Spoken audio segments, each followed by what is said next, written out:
Mehsana Dudhsagar dairy દ્વારા અદ્યતન technology હાલમાં વિકસાવવામાં આવી રહી છે. પશુ સંવર્ધન મુખ્યત્વે ટાર્ગેટ બનાવીને દૂધસાગર ડેરી દ્વારા નવી ટેકનોલોજી એવી એમ્બ્રિયો ટ્રાન્સફર થકી હાલમાં પશુપાલકો પોતાની નબળી ગાય અને ભેંસ જેઓ ખૂબ ઓછું દૂધ આપતા હોય તેમને કૃત્રિમ રીતે બીજદાન કરીને ઉચ્ચ ગુણવત્તાવાળા પશુઓ પેદા કરી શકે છે. જાણીએ. મારું નામ doctor Nareshkumar D Solanki.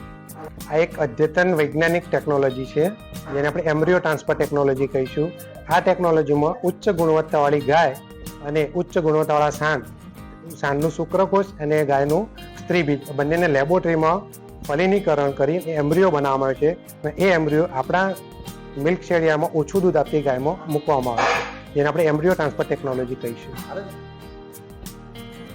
Embryo transfer technology એક ટાઈપની કૃત્રિમ બાળકના અંડકોષને લેબમાં તૈયાર કરવાની પદ્ધતિ છે, જેમાં સારી ગુણવત્તાવાળી ગાય અથવા ભેંસના અંડકોષને સારી રીતે ગાય અથવા ભેંસના શુક્રાણુ સાથે ફલિનીકરણ કરીને કોઈપણ ગાય અથવા ભેંસના ગર્ભમાં સીધો ધારણ કરવામાં આવે છે, જેથી ઉચ્ચ ગુણવત્તાવાળી ઓલાદ પેદા થઈ શકે છે. આનાથી પશુપાલકોના ઘરે ખૂબ ઝડપથી વધુ દૂધ આપતી ગાય અને ભેંસ આપણે પેદા કરીશું.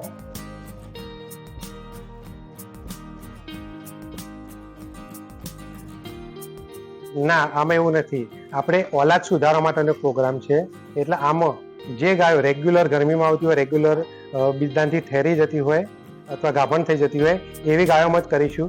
કારણ કે આપણે ઓલાદ સુધારી છે તો સારી ગાયો હશે તંદુરસ્ત ગર્ભાશયવાળી, તો એમાં ટ્રાન્સફર કરવાથી આપણને ઝડપી લાભ મળશે અને એનાથી સારી ઓલાદ મેળવી શકીએ. હાલમાં દૂધસાગર ડેરી આ યોજનાની કામગીરી 1200થી વધારે દૂધ મંડળીઓમાં ચલાવી રહી છે. ડેરીના ચેરમેનના જણાવ્યા અનુસાર ગત વર્ષની સરખામણીએ દૂધની આવકમાં વધારો નોંધાયો છે.